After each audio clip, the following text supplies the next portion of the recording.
संविधानवादी हूँ और संविधान की रक्षा हेतु मैं इस मैदान में उतरा हूँ।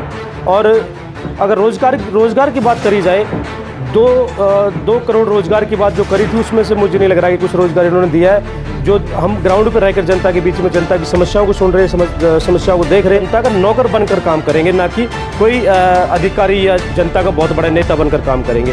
सबसे बड़ी बात है कि मैं जनता के बीच का और उस ग्राउंड का बच्चा हूँ, उस ग्राउंड का बेटा हूँ, उस ग्राउंड का भाई हूँ, उनकी समस्याओं को नज़दीकी से समझता हूँ। मैं वो कैंडिडेट नहीं हूँ जो एरोप्लेन करूँगा।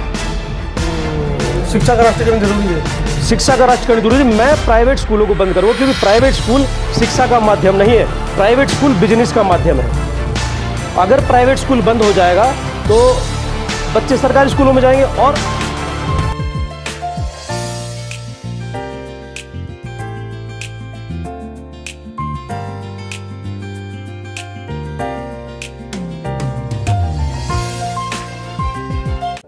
साथियों, जिस देश में हम रहते हैं संविधान से चलता है, लेकिन वर्तमान की सरकारें जिस तरीके से उनके मंत्रियों के बयान आ रहे हैं कि हम तो आए ही सरकार को संविधान को बदलने थे, और अभी वर्तमान में भी एक बयान बड़ा वायरल हो रहा है कि हम जैसे ही 400 पार होंगे संविधान को बदल देंगे। क्या खतरा है संविधान से इन सरकारों को, जिस संविधान से 75 सालों में देश कहाँ से कहाँ पहुँच गया है। ऐसे ही एक संविधान के रक्षक राकेश महरोलिया मेरे साथ बैठे हैं। नई दिल्ली लोकसभा से वो प्रत्याशी हैं और राष्ट्रवादी जनता पार्टी के वो सदस्य हैं। राष्ट्रवादी जनता पार्टी, मैं आपको याद दिला दूं, भारत के पूर्व प्रधानमंत्री स्वर्गीय चंद्रशेखर उसके राष्ट्रीय संरक्षक रहा करते थे, वो राष्ट्रीय अध्यक्ष भी रहे, उसी पार्टी से वो हैं। आइए उनसे जानते हैं क्या उनकी पार्टी का जो पूरा महत्व है या उनकी पार्टी की जो दिशा है वो क्या है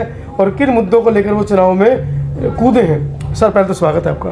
बहुत बहुत धन्यवाद। मैं समता आवाज़ टीवी का स्वागत करता हूं, और जिस तरीके से आप देश में जनता की आवाज़ को उठा रहे हैं उसके लिए आपका बहुत बहुत धन्यवाद।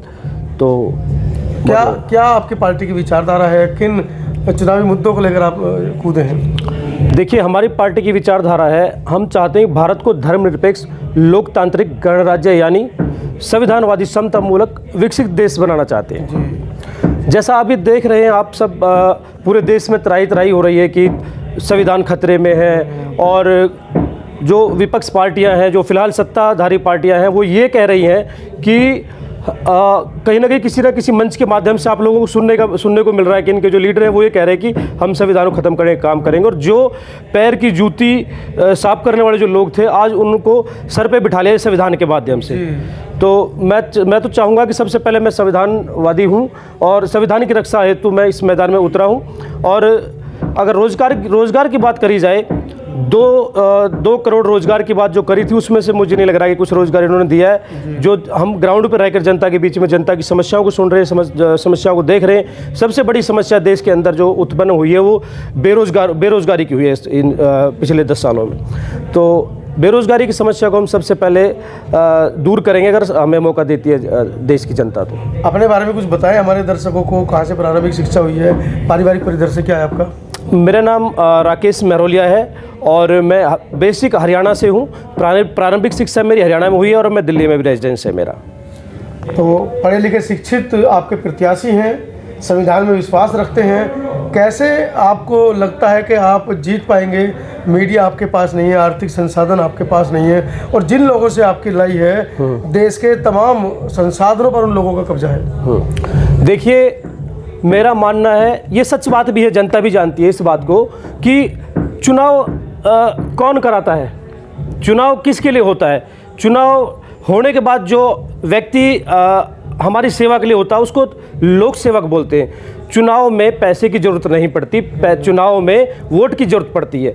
और जनता जो है वो वोटर है, और वोटर अगर परेशान है, जनता अगर परेशान है, तो मेरा मानना है कि उन्हें बगैर किसी लेन देन के वोट डालना चाहिए। वो डालते भी हैं, वो सिर्फ इसलिए डालते हैं, वो जनता जो है अपना लोक सेवक चुनती है, अपना नौकर चुनती है। जो लोकसभा प्रत्याशी होता है, जो सांसद होता है, वो जनता का सेवक होता है, वो जनता का नौकर होता है। तो जनता अगर हमें मौका देती है तो हम जनता का नौकर बनकर काम करेंगे, ना कि कोई अधिकारी या जनता का बहुत बड़ा नेता बनकर काम करेंगे। सबसे बड़ी बात है कि मैं जनता के बीच का और उस ग्राउंड का बच्चा हूँ, उस ग्राउंड का बेटा हूँ, उस ग्राउंड का भाई हूँ, उनकी समस्याओं को नज़दीकी से समझता हूँ। मैं वो कैंडिडेट नहीं हूँ जो एरोप्लेन से आते हैं टिकट लेने के लिए और जीत कर चले जाते हैं, उसके बाद जनता के बीच में वो नहीं आते। मैं जनता की हर एक समस्या से, हर एक दुख से वाकिफ़ हूँ। तो मैं जनता की जितनी भी ग्राउंड लेवल की समस्याएं हैं उनका समाधान करूंगा। और जो आपका क्वेश्चन है कि आर्थिक रूप से या मीडिया के माध्यम से, मीडिया अगर ईमानदारी से काम करेगा तो मुझे नहीं लगता कि मीडिया जो हमारी आवाज़ नहीं उठाएगा।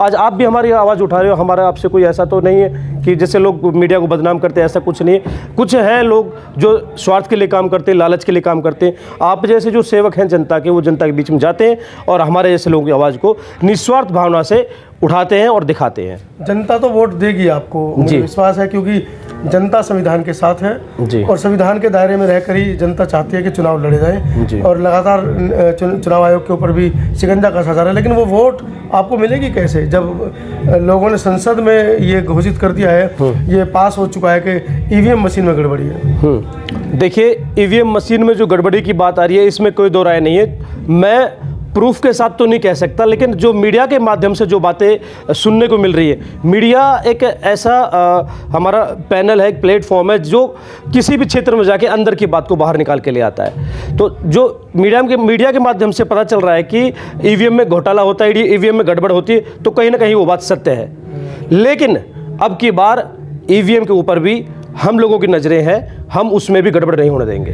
विपक्ष में बहुत सारी पार्टियां हैं, इंडिया गठबंधन है जी, उसके अलावा गठबंधन से बाहर भी बहुत सारे दल हैं, बहुत आपस में सामंजस्य नहीं है और सभी चाहते हैं कि बीजेपी को हराएं, बीजेपी को निकाल के बाहर फेंकें। सामंजस्य क्यों नहीं बन पा रहा है? देखो, अब की बार सामंजस्य जो है ये बिल्कुल क्लियर हो जाएगा।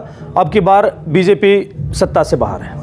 ये जो 400 पार का दावा है वो बिल्कुल बेकार है, झूठा है वो। तो क्या क्षेत्रीय जनता से क्या अपील करेंगे? क्षेत्रीय जनता से मैं अपील करूंगा कि अब की बार आप अपने भाई को, अपने बेटे को मौका दें ताकि मैं आप लोगों की गरीबी, बेरोजगारी दूर कर सकूं। अगर मुझे मौका मिला तो मेरा अपना जो मानना है, मेरा मानना ये है कि मैं प्राइवेट स्कूलों को बंद करूंगा।